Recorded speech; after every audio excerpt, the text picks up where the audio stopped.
What's going on, everyone? Shiraz Ahmed here, and welcome back to the Sartorial Wealth channel.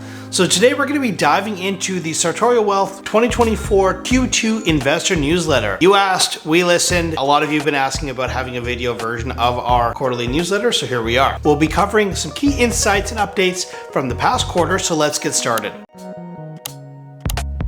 All right, to kick things off with global equities, fixed income, interest rates, and commodities. So starting with global equities, the second quarter of 2024 was a mixed bag for global equities. Now in North America, the Canadian stock market faced headwinds, underperforming compared to the US. The S&P 500 TSX Composite Index saw a slight decline of about 0.53%, mainly due to rising unemployment and a slowdown in production. Now meanwhile, in the US markets showed resilience, with the S&P 500 and NASDAQ posting gains of 4.28% and 8.47% respectively. Now the robust US economy, driven by strong consumer spending and technological advancements, played a crucial role here. In Europe, we saw varied performances. France, Italy, and Greece experienced declines due to political instability and economic restructuring challenges. Now, on the other hand, the UK and Germany reported gains, buoyed really by strong industrial output and consumer confidence. Asia also had a positive quarter, led by China and India,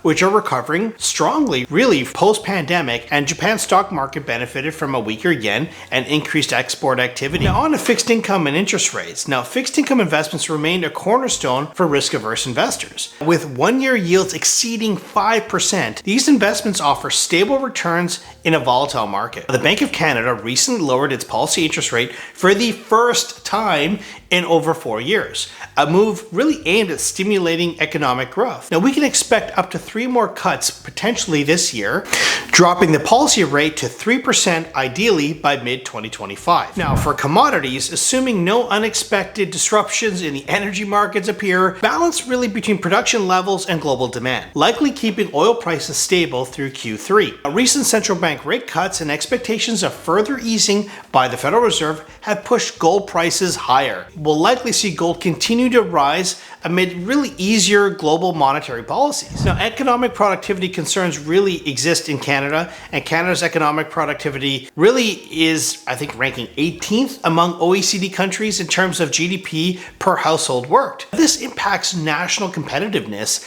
and living standards. Now, some of the contributing factors include a higher proportion of small businesses, which often lack the resources for significant investments in productivity-enhancing technologies and training. Addressing these challenges will require joint efforts from both private sector and the government. The 2024 federal budget has introduced several changes aimed at stimulating the economy and supporting Canadians. One significant change is a home buyer's plan, which is a withdrawal limit increase from $35,000 to $60,000 for first-time home buyers. This provides great flexibility and support to those entering the housing market. We all know how expensive that is here in Canada at the moment. Additionally, capital gains inclusion rates have been increased from 50% to 67% for corporations and trusts, affecting capital gains exceeding $250,000 for individuals. This change impacts a smaller proportion of the population, supposedly, but has significant impacts for those with substantial capital gains. The lifetime capital gains exemption has also been raised by 25%, which is a great thing,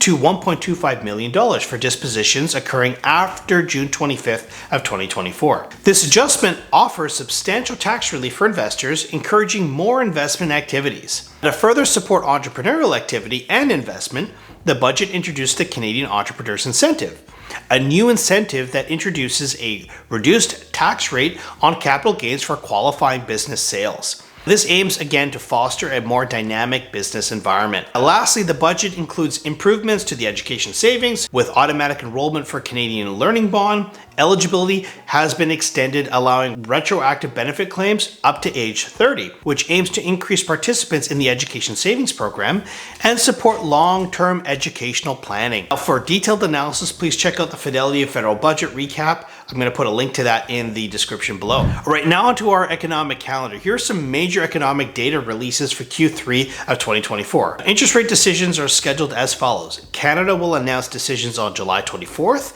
and September 4th. The US on July 31st and September 18th. And the European Union on July 18th and September 12th. Now, with regards to inflation data, Canada will release its figures on July 16th, August 20th, and September 17th. The US will follow with July 11th, August 14th, and September 11th. Similarly, in the European Union, inflation data will be available on the 17th of July, August 20th, and September 18th. Now, GDP announcements are also on the horizon, with Canada reporting on July 31st, August 30th, and September 27th. The US released its GDP data on July 25th, August 29th, and September 26th. The European Union's GDP announcements are scheduled for August 13th and September 6th. Now, really just to kind of sum things up, I want to thank you for joining us and seeing this video all the way through to its end in this deep dive for the Q2 2024 Recap Investment Newsletter. I hope you found these insights valuable, as they really do help you make informed decisions about your financial future. If you appreciated this video, please give it a thumbs up and subscribe to our channel for more financial tips and market updates. Don't forget to hit the notification bell so you never miss an update.